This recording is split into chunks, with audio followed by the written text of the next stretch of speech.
Hi there guys, I hope you have had a good day. Now, Eddie Hearn has explained that Anthony Joshua would be happy to vacate the WBA world title if it meant that he could fight Tyson Fury. Obviously, Anthony Joshua must fight Alexander Usyk in a mandatory, and that will likely take place next year. But Eddie Hearn has said that AJ would probably vacate that title if it meant that he could face Tyson Fury next year instead of Usyk. Now, I don't believe that Anthony Joshua would vacate. I really don't. I don't think he'd vacate IBF or WBO because I think that he wants to be undisputed. That has been his game from the very start. When he won the IBF World Championship in 2016, he was excited, but nowhere near the excitement of becoming a world champion for the first time because there was still work to do. He still wanted to achieve more. He even said that in the press conference after. Now the work begins, collecting all of the belts. The WBA, the WBO, then the WBC and Ring Magazine World Championships, whether it was Wilder, whether it's Fury, whether it's even Dillian Whyte or Alexander Povetkin again, he still wants that WBC World title. That is what he wants. More so than a Fury fight, more so than a Wilder fight. It was Wilder who he wanted to fight for the WBC. That was why he wanted that fight. Tyson Fury won it, so he wants to fight Fury now. So you can see that Anthony Joshua is chasing the belts. Not necessarily Wilder, Fury, Dillian Whyte specifically. Now, Eddie Hearn did explain that he would like to go to Alexander Usyk and say that we want to fight for Undisputed. We want this WBO world title on the line. So, can we do that? And then we will vacate the day after the Tyson Fury fight. Provided Anthony Joshua wins, of course, but ultimately that is what they will do to try and keep that WBO world title on the line. If Anthony Joshua fights Tyson Fury instead of Alexander Usyk in June or July 2021. I believe it is a responsibility to make sure all of the belts are on the line because it's a great fight. We want to see Tyson Fury and Anthony Joshua, and we'll know who is number one no matter what belts are on the line for that fight. Whoever wins is definitely and really is undisputed in the heavyweight division. There is no disputing that. That's why it's called Undisputed.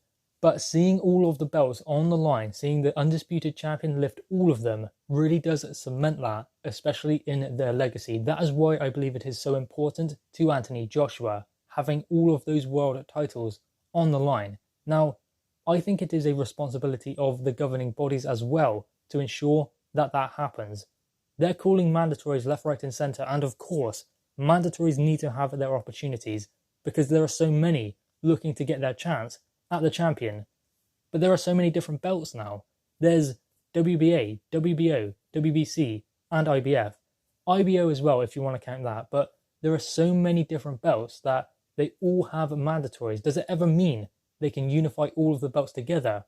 Or are these mandatories going to prevent that from ever happening? I hope not. But the governing bodies need to come out and say that, okay, we are committed to making Undisputed happen. I know it's not their place to make fights. They call fights and say that, okay, you're fighting him as your mandatory. This is when purse bids are. Get it done. Then the fight must happen at a certain date or before a certain date. That is what the governing bodies do. Then they kind of step back, let the promoters and fighters sort it out, unless purse bids are called, and they have to do that instead. But ultimately, the governing bodies need to make sure that this undisputed fight happens. So given that, can the WBO give Anthony Joshua an exception? Can the WBC maybe give Tyson Fury an exception? I know that Dillian Whyte, if he does beat Alexander Povetkin next, does deserve his opportunity. He's waited way too long to have his WBC world title fight, so that is important.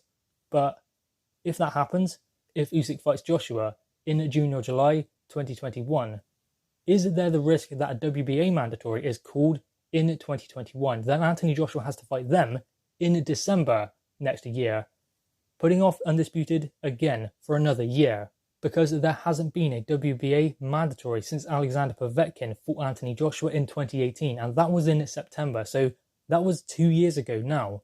By the time Anthony Joshua has dealt with his IBF mandatory and WBO mandatory, that will be 3 years that there hasn't been a WBA mandatory for Joshua to face. So ultimately, there's going to be a WBA mandatory for Anthony Joshua to deal with. And what that tells us is Undisputed with all of the belts is going to be extremely difficult, if impossible. I mean, how can they have all of the belts on the line when there are so many fighters waiting for their mandatory opportunity, there has to be a point where they say, okay, this year is dedicated to Undisputed. WBC, WBA, WBO need to come together and decide that, okay, we're going to suspend mandatories for 2021 for Undisputed to happen, because Anthony Joshua is 30, will be 31 by then. Tyson Fury is 32. They're both in their prime. In my opinion, coming off career best performances, Anthony Joshua against Ruiz and Tyson Fury against Deontay Wilder, that means going into Undisputed, they are coming off their best career performances. I know that Anthony Joshua has Pulev next and Deontay Wilder must fight Tyson Fury in a rematch or trilogy fight. So that will be the next fight they have, but ultimately they are clearly in their prime. Tyson Fury isn't going to get any better. Anthony Joshua, maybe he's still improving a little bit, but ultimately he's pretty much there. He's nearly the finished article. So in their prime, it is important that they fight one another. I guess we are rapidly approaching the point where we will know. Are all of the belts going to be on the line? Or is that too much to ask? Does the fight have to happen for number one in the heavyweight division, but not Undisputed? I mean, as I said, we will know who is number one, but it won't be for all of the belts in the heavyweight division. Maybe that's not even possible anymore. Maybe they cannot do that. Maybe there's just too many mandatories, too many sanctioning fees and all of that. I mean, Alexander Usyk is going to enforce his position as a WBO mandatory. Pulev's already done that. Pulev is going to fight Joshua in December, and I guess that's rightfully so, and Tyson Fury can't fight because he's fighting Deontay Wilder anyway. But next year, there is the golden opportunity to make this fight happen. Is there a point where Anthony Joshua and Tyson Fury decide that this fight is more important than the belts, so relinquish whatever belts are getting in the way, then have the fight anyway? I mean, Anthony Joshua has always said his goal is to become undisputed. His goal was never to fight Deontay Wilder, Tyson Fury. His goal was to fight WBC World Champion. Specifically who that is, doesn't matter. Undisputed was always the goal. But is that even possible anymore? The only way I can see it being possible is for, as Eddie Hearn said, for them to go to Alexander Usyk and say that they are going to vacate the title, but they want to fight Undisputed first. Are you happy with that? Yes or no? Then Usyk can go and fight for that title in a vacant world title fight. He'll still get the Joshua fight or Tyson Fury fight down the line anyway. If he wins the title, he'll have that fight. But ultimately, I can see that as being the only way they can make sure Undisputed happens with all of the belts on the line, because they've committed verbally and agreed financial terms for 2 undisputed fights between Anthony Joshua and Tyson Fury next year. Anthony Joshua fights twice a year, June or July and December next year in 2021. So ultimately that is kind of the time period in which Anthony Joshua will have his next fight after Kubrat Pulev. Will they both be Tyson Fury, regardless of what belts are on the line? Guys, anyway, what are your thoughts on this? Make sure you leave your thoughts in the comments below, leave a thumbs up and subscribe if you are new. Thanks guys.